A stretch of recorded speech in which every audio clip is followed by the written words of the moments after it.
Assalamualaikum warahmatullahi wabarakatuh. Kita lanjutkan kajian tafsir surah Al-Baqarah. Sudah sampai ayat 103. A'udzu billahi minasy syaithanir rajim. Bismillahirrahmanirrahim. Walau annahum amanu wattaqau lamathubatun min 'indillahi khair law kanu ya'lamun. Ini ada beberapa poin, ada beberapa poin penting. Jadi yang pertama itu walau annahum amanu, satu. Yang kedua wattaqau. Yang ketiga lamathubatun min 'indillahi khair.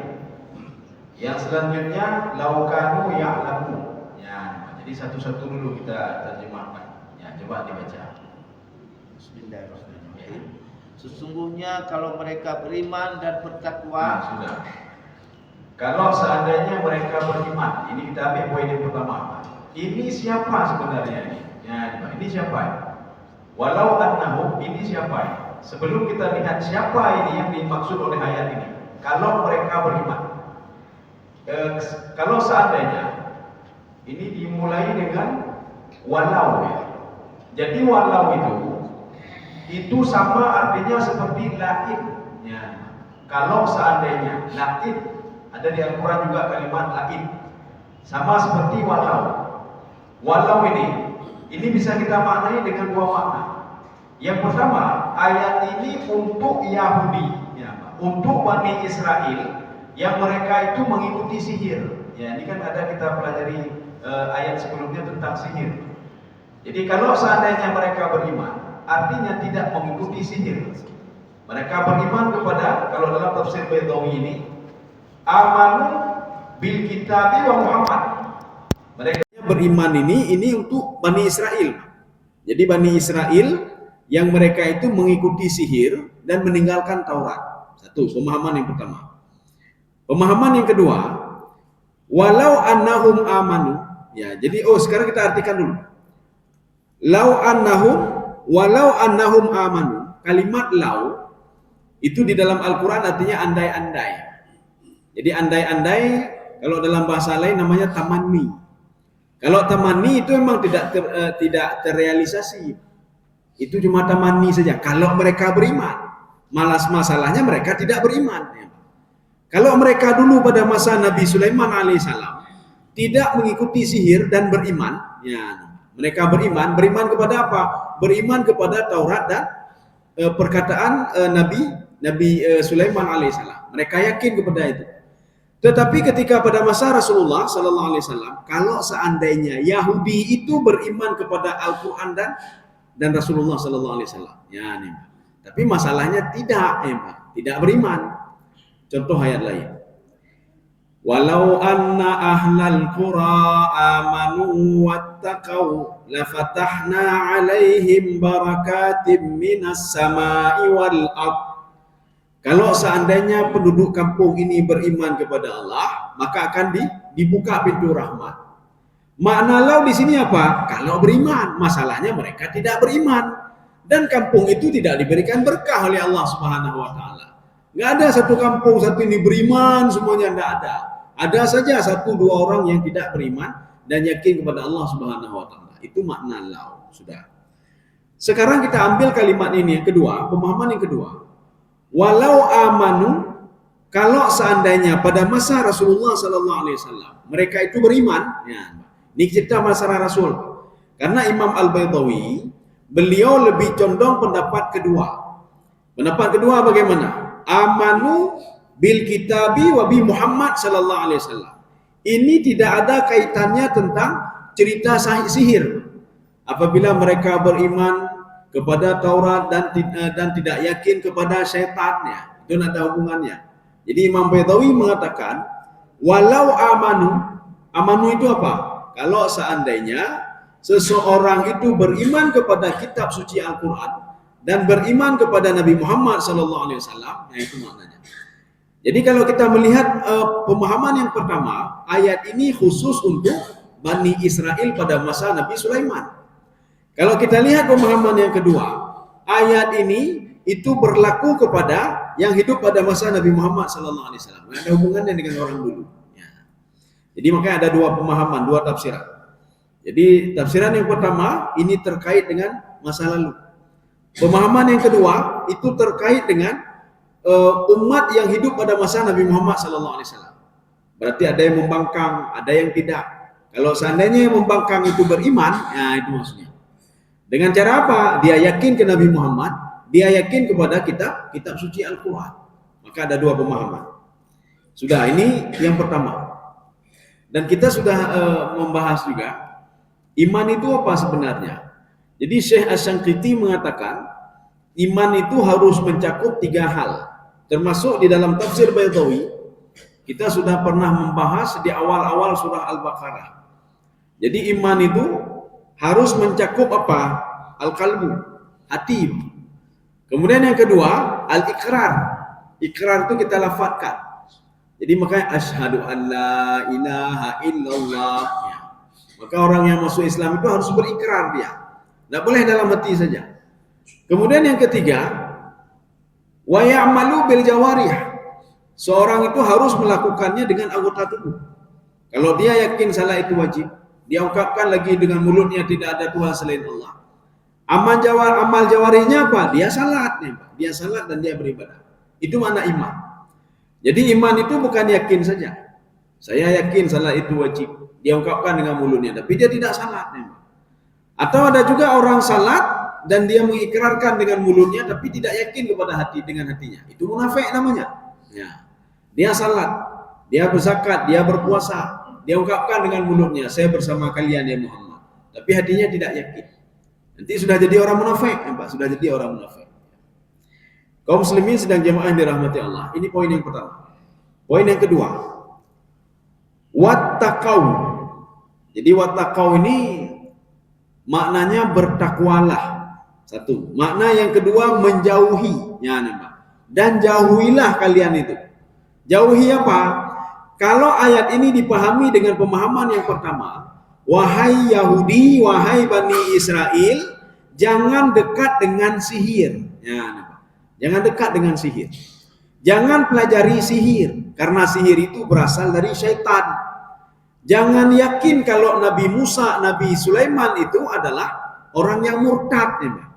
Karena di dalam tafsir Ibnu Katsir, itu ya Bani Israel itu, i'taqadu al-Yahud, mereka itu berkeyakinan anna Sulaiman murtad.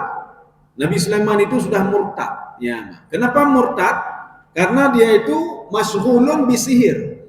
Dia sudah disibukkan dengan sihir. Ini ada dalam kitab Ibnu Katsir, keyakinan Yahudi, keyakinan Bani Israel pada masa Nabi Musa, pada masa Nabi Sulaiman alaihissalam. Jadi mereka mengatakan dia sudah murtad. Sudah keluar dari jalur. Kenapa? Tidak yakin lagi kepada Allah. Ya. Maka Allah mengatakan, wa ma kafara Sulaiman. Sulaiman tidak kafir. Yang kafir itu siapa? Ya setan dan pengikut setan yang kafir. Sedangkan Nabi Sulaiman tidak kafir. Ini pemahaman pertama. Pemahaman yang kedua, wattaqau ini maknanya apa? Kalian jangan jadi seperti Yahudi. Baik lagi akal Yahudi. Ya, nih, Pak. Jangan seperti akal Yahudi. Jadi maknanya apa? Itu untuk kita, Pak, untuk kita. Jadi untuk kita itu wattaqau maknanya jangan berpikiran seperti Yahudi. Baik lagi akal Yahudi. Jangan seperti prinsip Yahudi. Ya, karena di dalam Al-Qur'an itu ketika kita membaca ayat lakum dinukum waliyadin. Ada sebelumnya itu qul apa? Qul ya ayyuhal kafirun. Qul ya ayyuhal kafirun. Itu ada dua kalimat berbeda. La a'budu wa la ana abidun. Itu apa bedanya? La a'budu, saya tidak menyembah secara fisik. Ya, maka nanti berbeda. Tapi kalau dalam terjemahan sama. Saya tidak menyembah yang kamu sembah. Kamu tidak menyembah yang saya sembah. Kamu tidak menyembah, saya tidak menyembah yang kamu sembah. Sama. Tetapi di dalam bahasa Arab itu berbeda. La a'budu itu berbeda dengan wala ana abidu. La a'budu secara fisik saya tidak mungkin datang ke tempat ibadah kalian dan saya sujud di situ. Saya beribadah di situ. Itu makna la a'budu. Artinya Allah menyuruh Nabi Muhammad, katakan ya Muhammad, qul ya ayyuhal kafirun, la a'budu ma ta'budu. Saya tidak mungkin datang ke tempat ibadah kalian dan saya beribadah seperti ibadah kalian, tidak mungkin. Satu. Wala ana abidun, dan pemikiran saya tidak sama seperti pemikiran kalian. Jadi makanya kadang-kadang seorang itu yang pertama dia lakukan, tapi yang pertama tidak dia lakukan.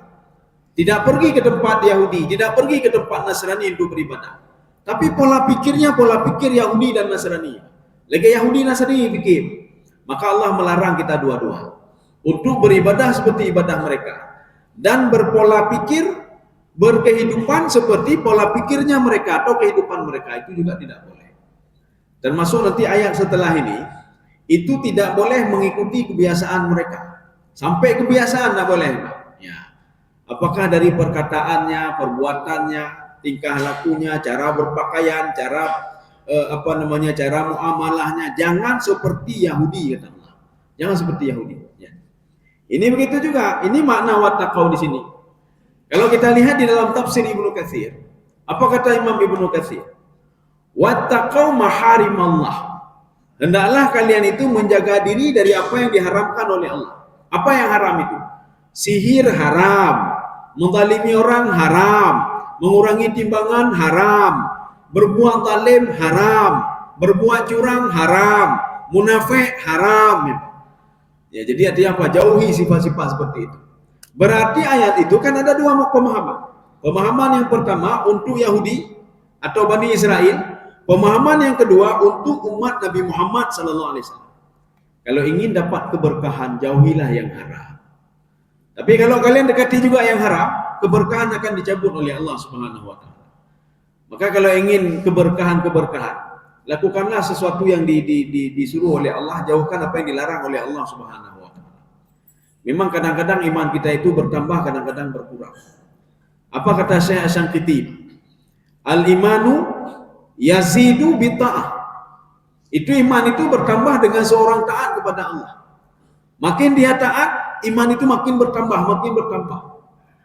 Tetapi ada kalanya al-imanu yang kusur. Iman itu bisa berkurang bil maksiat. Dengan seorang melakukan maksiat, maka imannya otomatis akan turun. Ya, otomatis akan turun. Maka kalau kita sikapi ayat ini dengan model yang kedua, wahai umat Muhammad, wattaqu. Ini ada kalimat ijazah. Wattaqu maharimallah. Jauhilah apa yang dilarang oleh Allah Subhanahu wa taala, apapun itu. Dan kita sebagai umat Nabi Muhammad, setiap apapun yang ada di dalam Al-Qur'an dan Sunnah, kita harus mengatakan sami'na wa ata'na, kami dengar dan kami patuh. Walaupun ada sebagian yang tidak sanggup kita lakukan. Sebagian tidak sanggup.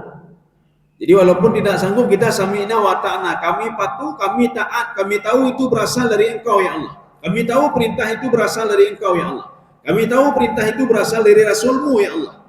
Wa ta'na, kami patuhi itu perintah itu. Ya, kami patuhi. Walaupun nanti sebagian ada yang tidak sanggup. Bagaimana saya nggak sanggup? Berhajilah kalian. Pemahana pek, beile. Kemudian apa? Bayar zakat kalian. Nggak sanggup. Nah, jangan dulu. Waktu sanggup bayar nanti. Hendaklah kalian aqimi shalah wa atu zakah. Oh, saya tidak sanggup salat dengan seperti ini. Salat begini. Saya tidak bisa salat sempurna karena di dalam perjalanan. Salat seperti ini. Bagaimana salat dalam perjalanan? Oh, saya sedang perang, nggak bisa salat. Kenapa? Musuh ada di belakang, Pak. Farijalan au rukbana. Salatlah sambil jalan. Allahu Akbar. Jalan terus. Farijalan au rukbana, atau naik ke atas kendaraan. Kan semua sudah diajarkan oleh Allah di dalam dalam Al-Qur'an. Dan diajarkan oleh Rasulullah SAW. Kalau musuh di depan, bagaimana salatnya? Dikhawatirkan ini musuh ada di depan. Kalau musuh ada di belakang, bagaimana cara salatnya? Ya. Kaum muslimin sedang jamaah yang dirahmati Allah Subhanahu wa taala. Jadi ini makna wattaqau. Jadi ini sudah poin yang kedua. Jadi syarat tadi amanu wattaqau. Jadi beriman, dua yang diminta. Beriman dan bertakwa. Jadi walaupun amanu di situ itu dikemas dalam bentuk past tense, tetapi maknanya apa? Berimanlah kalian kalau ingin dapat keberkahan. Jauhilah yang haram kalau ingin dapat keberkahan. Jauhilah pola pikir Yahudi kalau ingin dapat keberkahan. Ya, ini dua-dua yang diminta oleh Allah Subhanahu wa taala. Ya, ini baru jawab syaratnya. Ya, kita baca sekarang. Lamathubatun min indillah. Ya, coba dibaca. Dan sesungguhnya pahala dari sisi Allah adalah lebih baik. Ya, pahala dari sisi Allah itu lebih baik. Ya, pahala di sisi Allah lebih baik. Sekarang kita lihat apa maksud kalimat ini. Kalau seandainya, ini kita pemahaman yang pertama. Yahudi Bani Israel itu mereka menjauhi sihir dan mereka dekat dengan Taurat, maka Allah akan memberikan pahala kepada mereka. Maka kalimat lamathubatun, ini lam itu masuk ke dalam kata benda yang sebenarnya itu ada ijaz hazaf di situ. Apa maknanya? La u'ti anhum ats-tsawab, saya berikan pahala kepada mereka. Jadi pahala itu kan bisa ketenangan jiwa, atau bisa saja pahala fisik, ya, Pak. Diberikan ketenangan fisik, diberikan kelezatan fisik. Lezatnya ada dua, ada lezat fisik, ada lezat batin. Ada orang lezat batin tidak lezat fisik. Lagi orang sakit, fisiknya tapi batinnya tenang sekali dia. Ada juga orang itu lezat batin, enak batin, tapi fisiknya enak, batinnya sengsara. Hartanya banyak, jabatannya banyak, duitnya banyak, ya, semua ada sama dia, tapi batinnya sengsara dia, susah dia, susah. Ada juga yang dua-dua, azab fisik, azab batin. Sudah di dunia tidak punya apa-apa, susah lagi dia. Dunia tidak punya apa-apa, ibadah tidak, apa-apa tidak, harta pun tidak. Kemudian fisiknya sudah sengsara, batinnya juga sengsara. Ya. Jadi makanya ada yang dua-dua dia miliki. Ada yang dia itu azab nikmat fisik dan nikmat batin. Fisiknya dia nikmat dalam tanda kutip. Bukan berarti nikmat fisik itu banyak dia dapat, tidak, tapi keberkahan. Ketika keberkahan itu dia dapat, fisik dia mendapat kenikmatan, alhamdulillah. Walaupun dia makan sedikit tapi dia mengenyangkan, alhamdulillah saya bisa beribadah. Itu nikmat fisik. Nikmat batinnya apa? Ketenangan jiwa dia dapatkan. Dua-dua dia dapatkan. Maka beruntunglah orang yang mendapatkan nikmat fisik dan nikmat batin. Dan sengsaralah orang yang mendapatkan siksa fisik dan siksa batin. Ya, hanya bersengsara orang lagi, Pak. Jadi sengsaralah orang seperti ini. Sudah tidak ada apa-apa, fisiknya juga sengsara, batinnya juga sengsara. Ini makna lamathubatun, ya. Ini lam ini namanya lam taukid. Arti lam taukid jangan dipanjangkan. Kalau kita baca lamathubatun, maknanya apa? Tidak dapat pahala. Kalau kita baca lamathubatun, sungguh dia akan dapat pahala. Itu ingin membedakan antara lam taukid, taukid itu ada menguatkan, dengan lam nahi atau la nafi lil jinsi. Kalau kita baca lamathubatun, dia tidak akan pernah dapat pahala. Kalau kita baca lamathubatun, sungguh dia akan dapat pahala yang banyak. Tapi dengan syarat beriman dan bertakwa. Ya, ini seperti yang kita ulang-ulang berapa kali. Harus hati-hati kita dalam pengucapan la ilaha illallah. Kalau la-nya pendek, itu maknanya taukid. La ilaha illallah, la ilaha illallah. Le Tuhan selain Allah, banyak Tuhan selain Allah. Kenapa? Karena kita baca lam itu lam taukid, ya, Pak. Lam taukid kita baca. La ilaha illallah, la ilaha illallah. Ini sebagai pengajaran, ya. Jadi kan lagi yang baca haji salah. La ilaha illallah, banyak Tuhan selain Allah. Tapi kita baca la ilaha illallah, la ilaha illallah. La-nya harus panjang. Ketika la-nya panjang, itu maknanya apa? Tidak ada Tuhan, itu la nafi lil jinsi namanya. Tapi kalau tidak panjang, itu namanya lamut taukid seperti ini. Lamathubatun. Ya, maka dia akan dapat pahala. Min indillahi khair. Ya, jadi dapat pahala dari sisi Allah. Sebagian penafsir mengatakan penggandengan kalimat min indin itu indallah, indillah, min indillah itu makna ta'zim. Allah akan memuliakan orang itu. Seorang yang menjauhkan diri dari yang haram, Allah akan memuliakan dia. Seorang yang beriman kepada Allah dengan patuh dan taat kepada Allah, Allah akan memuliakan dia. Seorang yang bersyukur kepada Allah karena alhamdulillah, Allah akan memuliakan dengan memberikan yang lain, diberikan yang lain. Ya, nampak. Jadi makna mukhalafahnya apa? Ya. Berarti kalau dia itu syirik kepada Allah, Allah akan memberikan balasan kepada dia. Dia kufur kepada Allah, maka Allah akan berikan ketidaktenangan jiwa kepada dia. Kalau ada orang tidak patuh kepada Allah, maka Allah akan memberikan kesengsaraan kepada dia. Kalau kita lihat dalam tafsir As-Sa'di, apa kata Imam As-Sa'di? Ketika seseorang jauh dari Allah, maka dia akan diuji dengan dekat dengan makhluk lain selain Allah. Diuji ya, Pak. Gojodoh dengan syaitan. Maka orang dengan mudah sekali dia dekat dengan syaitan. Kenapa? Karena dia sudah jauh dari Allah Subhanahu wa taala. Kalau dia, maka itu apa namanya? Ini teorinya Imam Sa'di, Pak. Teori Imam Sa'di. Ketika seorang tidak bersyukur kepada Allah, dia sedang diuji oleh Allah dengan bersyukur kepada makhluk. Ya, dengan bersyukur pada makhluk.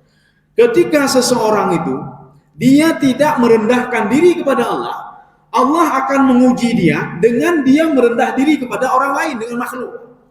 Kalau sudah di depan makhluk, kata tunduk ya, Pak, kata tunduk. Takut dia. Dia takut kalau macam-macam nggak dapat jabatan lagi. Dia tunduk ya, Pak. Dia takut. Tapi di depan Allah tidak takut lagi, Pak. Biasa sedang terbayang tunduk. Allah Akbar. Allah Akbar. Di depan pimpinan nak berani dia tidur. Nak berani dia tidur. Coba tidur di depan pimpinan kau tepu memang. Jadi sedang berdiri coba tidur sekali, Pak. Ini kita sedang salat nih, Pak. Sedang terbayang tengah dalam, Pak. Kaum muslimin sedang jamaah yang dirahmati Allah Subhanahu wa taala. Jadi ini makna min indillah. Makanya begitu juga ketika Nabi Khidir alaihissalam itu Allah memuji Nabi Khidir. Apa kata Allah Subhanahu wa taala? Min ladunni. Itu Khidir itu saya berikan ilmu dari saya. Kalimat min ladunni itu sama ladunni min indi itu ta'zim. Allah mentakzim Nabi Khidir alaihissalam dengan apa? Dengan pemberian ilmu. Diberikan ilmu kepada Nabi Khidir. Ilmunya tidak sembarangan. Itu namanya ilmu gaib mutlak. Sesuatu hal yang belum terjadi masa depan sudah diberitahukan kepada Nabi Khidir alaihissalam. Maka Nabi Musa tidak diberitahukan oleh Allah, cuma ada satu dua saja yang diberitahukan kepada Nabi Musa alaihissalam. Maka Allah menyebutkan min ladunni. Maka sebagian mengatakan itu adalah ilmu laduni. Dalam tafsir Ibnu Katsir tidak, itu ilmu gaib. Gaib apa itu? Gaib mutlak. Maka Allah mengatakan kepada Nabi Musa alaihissalam, wahai Musa, innali abdan a'lamu minka. Saya punya seorang hamba lebih malim dibandingkan kamu, wahai Musa. Jadi jangan kamu katakan kamu paling malim Bani Israel. Ada yang lebih malim daripada kamu. Medot-dot Nabi Musa alaihissalam. Maka Nabi Musa mengatakan, dalini ya, tunjukkan kepada saya orang itu ya Allah. Ya. Bagaimana cara saya yang bisa mendapatkannya? Allah mengatakan, khudh ma'aka, ambillah bersama kamu itu ya, ikan. Fadha' fil miktal, letakkan di dalam miktal. Miktal itu dalam bungkusan. Maka inilah maknanya ikan Nabi Musa itu dalam bungkus, bukan dalam air. Ikannya sudah mati, sudah digoreng. Ada yang mengatakan itu ikan asin ya, Pak. Wa idza dha'a wa huwa thamma. Jadi Allah mengatakan kepada Nabi Musa alaihissalam, kalau ikan itu hilang, itu hambaku dekat-dekat dengan tempat itu. Kamu cari saja dia. Amin thamma. Ya, kata Allah Subhanahu wa taala. Ini pengungkapan kalimat ladun. Jadi artinya apa? Diberikan penghormatan oleh Allah. Dijauh penghormatan. Maka kita yang salat, kita beribadah diberikan ta'zim oleh Allah Subhanahu wa taala. Apakah keberkahan dan lain sebagainya. Tapi kebalikannya, kalau kita berbuat maksiat, keberkahan tadi dicabut oleh Allah Subhanahu wa taala. Hanalai berkah. Maka rumah karu tebe. Sukana tebe tang tung tu kana ne, Pak.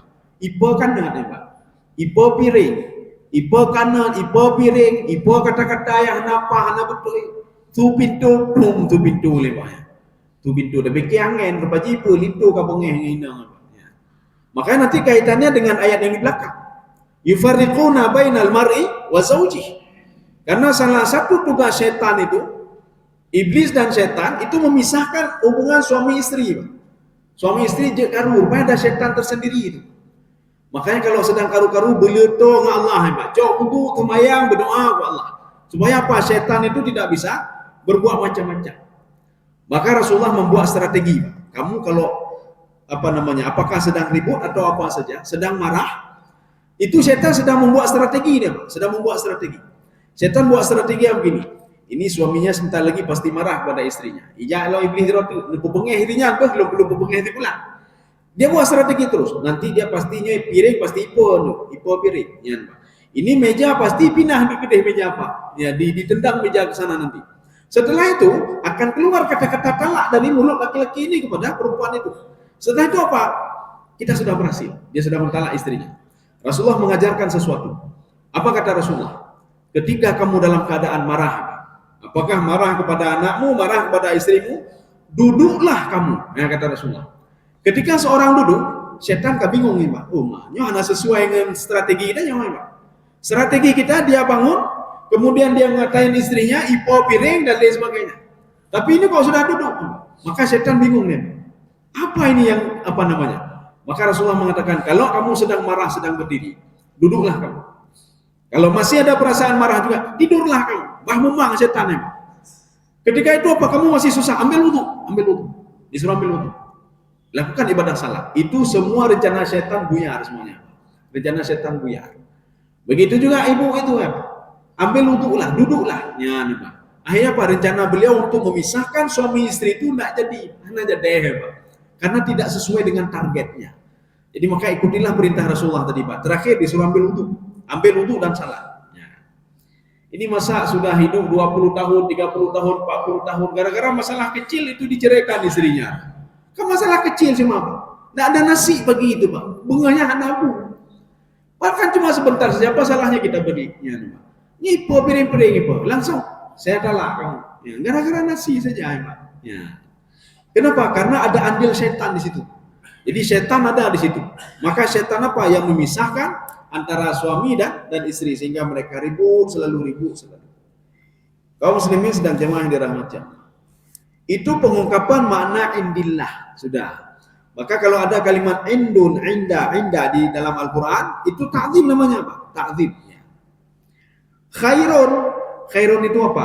Khairun itu isim tafdil. Isim tafdil artinya lebih, ya Pak, lebih baik, ya Pak, lebih baik. Biasanya isim tafdil itu menggunakan alif. Ya, menggunakan alif. Contoh apa?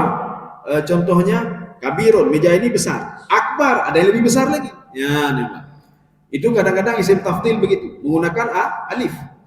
Ada juga tafdil itu menggunakan kalimat begini, langsung khairun. Ya, Pak. Kalau khairun itu tidak ada bandingan. Kalau dalam bahasa Inggris kan begini, Pak. Better itu bagus. Bagus kalau dibandingkan dengan itu. Ini minuman ini bagus dibandingkan dengan itu. Di atas better itu namanya best. Best itu tidak ada lawan. Ya, itu lebih bagus dari semuanya. Tapi kalau better ini lebih bagus dari ini. Ada ininya, Pak. Ya, jadi ada apa namanya? Kalau ini lebih bagus dari ini, si fulan lebih bagus dari si fulan. Tetapi kalau best itu hanalib. Itu paling tinggi. Khairun itu paling tinggi. Itu khairun paling tinggi. Ya, nah. Jadi artinya balasan dari sisi Allah itu kalau kamu tahu kata Allah, masalahnya kamu tidak tahu. Jadi artinya itu lebih bagus. Salat itu lebih bagus daripada kamu tidak salat. Zakat itu lebih bagus daripada kamu tidak zakat. Bertaubatlah kamu itu lebih bagus daripada kamu buat maksiat. Berimanlah kamu itu lebih bagus untukmu kata Allah daripada kamu syirik kepadaku. Ya, wattaqau, jauhi maksiat. Itu lebih bagus menjauhi maksiat, menjauhi yang haram daripada kamu taqa fil haram. Kamu melakukan hal-hal yang haram. Coba dalam satu waktu kita ingin melihat bagaimana reaksi hati kita. Hari ini kita terus bertakwa kepada Allah. Baik debi remah, Pak. Baik debi remah karena mungkin kita lihat maksiat nanti di luar. Baik debi di dalam mana? Kita berbuat ini, kita buat itu, buat kebaikan, baik temenak gop sudah hari pertama. Hari kedua, aci temenak gop. Kita pergi keluar buat maksiat, buat apa saja kita buat yang dilarang oleh Allah. Coba lihat dua posisi yang berbeda. Itu rasanya juga berbeda. Rasa yang pertama, ketika kita patuh dan taat kepada Allah, hati ini tenang selalu, Pak, tenang selalu. Tetapi pada posisi yang kedua, kita ghibah orang lain, atau menaga, atau kita melihat berbuat maksiat atau apa saja, maka hati ini mendakduk, dan kita tidak enak, hidup tidak enak, tidak nyaman dan lain sebagainya. Makanya ada orang bunuh diri, kenapa? Ya seperti itu, jiwanya tidak tenang, dan dia tidak tahu bagaimana cara menenangkan jiwa, dia tidak tahu, karena dia tidak pernah salat, atau ada salat kemudian tinggal lagi. Maka ketika ada problem, dia susah, hatinya mendakduk, nggak tahu cara jalan keluar, dia bunuh diri. Jadi bunuh diri menurut dia nyokabi. Ketika tapoh draw, kita bunuh diri, maka selesai masalah. Ya, utang po jai di banjara, tabayu tantap, tabayu aja tepuh aja. Aku bunuh diri. Ketika bunuh diri, dia pikir utangnya sudah beres, pak, kaman, kanyaman. Hidup pun lebih tenggara lah, maka hati-hati. Maka bunuh diri itu termasuk dosa besar. Walaupun hebat sekali ibadahnya, dia ibadahnya hebat, tapi dia bunuh diri. Bahkan Rasulullah pernah mengatakan kepada sahabatnya yang bunuh diri, dia tempatnya dalam neraka, kata Rasulullah. Tempatnya dalam neraka. Kenapa? Itu problem keimanan dia. Dia hatinya tidak tenang, Pak, tidak tenang. Walaupun dia itu bersama Rasulullah SAW, pergi berjihad, beribadah dan lain sebagainya. Tapi karena dia bunuh diri, maka tempatnya dalam neraka, kata Rasulullah SAW. Ini makna khairun. Ada juga yang mengartikan di dalam tafsir As-Sa'di, ya, beliau mengatakan beriman itu dan menjauhkan diri dari maksiat itu, dari yang haram, khairun, lebih bagus, ya, Pak. Lebih bagus dibandingkan sihir, ya. Itu beriman itu lebih bagus. Kamu menjauhi yang haram lebih bagus. Dibandingkan apa? Dibandingkan sihir. Jadi kalian melakukan sihir, kalian melakukan kejahatan, kalian melakukan sesuatu hal yang dibenci oleh Allah Subhanahu wa taala. Itu dalam perspektif Imam As-Sa'di. Jadi walaupun kalau di dalam kaidahnya khairun itu tidak ada bandingannya, Pak. Khairun itu memang lebih bagus. Tetapi Imam As-Sa'di membuat perbandingan. Lebih bagus daripada kamu sihir, bagusnya kamu beriman saja. Dibandingkan kamu melakukan yang haram, lebih bagus kamu taat kepada Allah Subhanahu wa taala. Ya. Ini penutup ayat ini. Lau kanu ya'lamun. Ya, coba dibaca. Kalau mereka mengetahui. Apa maksud kalau mereka mengetahui? Ini kalimat ini kita merujuk ke dalam, kita tidak pernah lagi ke tafsir Sya'rawi, Pak. Sekarang kita ke tafsir Sya'rawi. Imam Sya'rawi itu kalau kita ingin beli kitab beliau, itu bukan tafsir saja. Jadi beliau fatwa ada juga, fikih ada juga, kemudian masalah interaksi sosial ada juga. Imam Sya'rawi, Pak. Apa kata Imam Sya'rawi? Lau kanu ya'lamun, kalau mereka tahu, ya nambah, maka akan terbuka pintu taubat dan mereka akan bertaubat. Ya, la fataha babat taubah. Jadi mereka akan bertobat, pintu taubat terbuka dan bertobat. Masalahnya mereka tidak tahu, sehingga mati dalam keadaan syirik kepada Allah Subhanahu wa taala. Jadi kita itu apapun dosa kita, sebesar apapun dosa kita, bertobatlah kepada Allah. Sekecil apapun dosa kita, bertobat juga kepada Allah Subhanahu wa taala. Dan kita takuti kalau kita mati masih ada dosa-dosa. Apalagi dosa yang berkaitan dengan makhluk. Itu lebih parah lagi. Jadi kalau masalah dengan Allah cukup kita bertobat saja. Kalau dengan makhluk hansip dah taubat, Kita menyakiti perasaan orang lain, kita bertobat. Saya taubat ya Allah. Secara hubungan dengan Allah sudah dimaafkan. Saya maafkan kamu karena menyakiti orang lain itu berdosa. Kalau berdosa itu hubungan dengan saya maafkan. Tetapi tatkala kamu menyakiti orang lain, minta maaf juga kepada orang lain itu. Orang lain maaf, ya. Kalau enggak kita masih masih terikat. Ketika di padang mahsyar juga masih terikat. Dan dia akan menuntut nanti di padang mahsyar. Dan kita tidak bisa masuk ke dalam surga dulu sebelum tuntutannya itu selesai. Kalau ada 10 orang kita zalimi, 10 orang menuntut kita, 100 orang menuntut kita. Bagaimana mau masuk ke dalam surga kalau demikian? Setelah habis tuntutannya baru kita bisa masuk ke dalam surga. Masalahnya setelah mereka menuntut, amal ibadah kita sudah habis. Kita berikan kepada mereka semua. Tinggal kejahatan. Maka kalau tinggal kejahatan, tidak ada lain kata Rasulullah kecuali dimasukkan ke dalam neraka. Dimasukkan ke dalam neraka. Jadi maka manfaatkanlah. Jadi kalau kita lihat penafsiran Imam Sya'rawi, artinya kalau mereka mempergunakan otaknya, mempergunakan hatinya, sungguh mereka akan bertobat dan dibukakan pintu tobat oleh Allah Subhanahu wa taala. Kalau kita tahu kita akan mati, maka mungkin kita akan bertobat. Ya, ini masalahnya. Kalimat lau di sini itu sudah terjadi, ya, Pak. Sudah terjadi. Ya. Maka ini dua pemahaman. Pemahaman yang pertama, itu sudah meninggal. Kalau seandainya dulu mereka bertobat, maka mereka akan bahagia sekarang. Tapi tidak bahagia lagi. Sudah apa? Sudah masuk ke kubur, apa lagi? Ya, Pak. Sudah tidak ada lagi. Maka pemahaman yang pertama, kalau kita pahami, ini adalah kejadian Yahudi dan Bani Israel. Kita ambil tafsir Sya'rawi. Lau kanu ya'lamun. Mereka kan sudah tidak ada lagi. Yahudi yang membangkang kepada Nabi Musa alaihissalam tidak ada lagi. Yang membangkang kepada Nabi Sulaiman tidak ada lagi. Yang melakukan sihir pada masa Nabi Sulaiman tidak ada lagi. Mereka sudah mati. Maka Imam Sya'rawi mengatakan, menafsirkan ayat ini, kalau seandainya dulu mereka tahu, maka pintu taubat akan terbuka bagi mereka. Masalahnya mereka sudah meninggal. Kabe kahanale. Ya, sudah tidak ada lagi. Sudah. Pemahaman yang kedua, ya. Kalau seandainya ini cerita kepada umat Nabi Muhammad, mereka tahu bagaimana ketenangan jiwa itu, bagaimana, maka ada dua cara. Berimanlah dan bertakwalah kepada Allah Subhanahu wa taala, maka pintu taubat akan terbuka bagi mereka dan ketenangan jiwa akan mereka dapatkan. Maka kita kalau sekarang ini hidup sekarang, kalau untuk Yahudi Nasrani tidak perlu lagi pakai mati hanali. Kecuali kita bisa mengambil ibrah dari mereka. Tapi kalau ayat ini kita pahami yang kedua, pemahaman yang kedua itu untuk umat Nabi Muhammad, maka bersegeralah untuk bertobat kepada Allah. Minta maaflah kepada Allah. Lakukanlah dua hal, beriman dan terus bertakwa. Ya, dalam posisi apa kita? Posisi apapun. Ketika kita punya jabatan, berimanlah dan bertakwalah kepada Allah. Arti beriman apa? Jaga diri. Jangan sampai tangan ninyo cabak jarawnya. Biar sampai cabak mata cabak, perut cabak, babah cabak, baju-baju hujung tengok. Enak sekali ya di sini posisinya enak. Baju boleh juga. Maka berimanlah kepada Allah. Jadi beriman apa? Yakinlah kepada Allah. Allah terus mengawasi kita. Makanya kalau di dalam kitab A'malul Qulub, apa kata beliau? La tahsulut taubatu illa bil muraqabah wal muhasabah. Taubat itu tidak akan terjadi bagi siapapun juga sampai kiamat tidak akan terjadi. Taubat itu tidak mau bertobat seorang itu kecuali dengan apa namanya? Ada dua hal. Arti dua hal apa? Dengan dua hal ini maka lahirlah taubat. Maka kalau kita tanya, kenapa anak Nabi Nuh tidak bertobat? Tidak punya dua hal ini. Kenapa Fir'aun tidak bertobat? Dua ini tidak ada dia. Tidak ada dua ini. Kenapa diri kita selalu tidak pernah bertobat? Alah, ayo bertobat. Nanti bertobat. Apa salah lu rumah?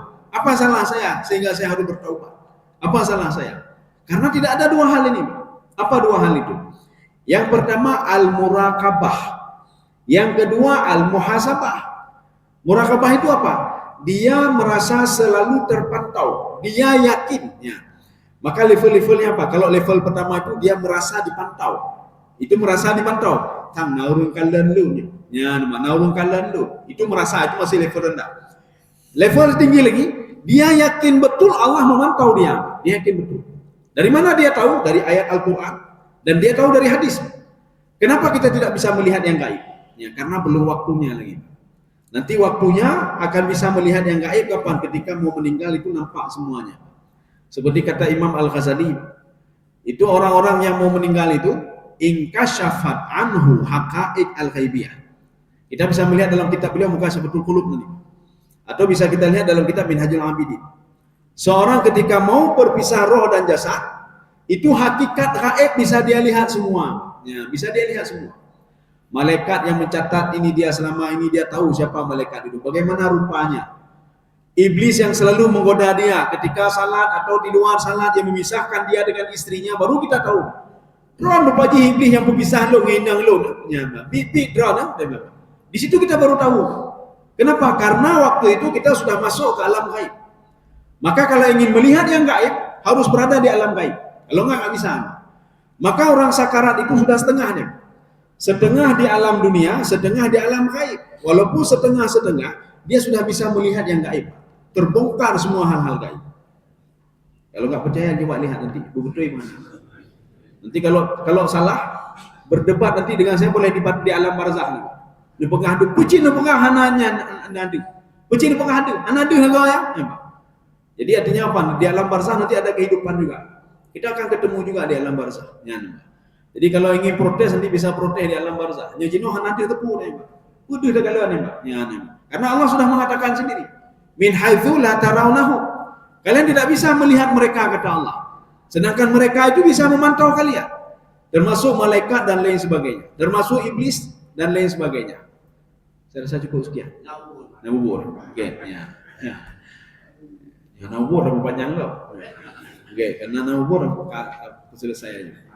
Mudah-mudahan ada manfaat bagi luduan dan jemaah sekalian. Subhanakallah wa bihamdika asyhadu an la ilaha illa anta astaghfiruka wa atubu ilaik. Assalamualaikum warahmatullahi wabarakatuh.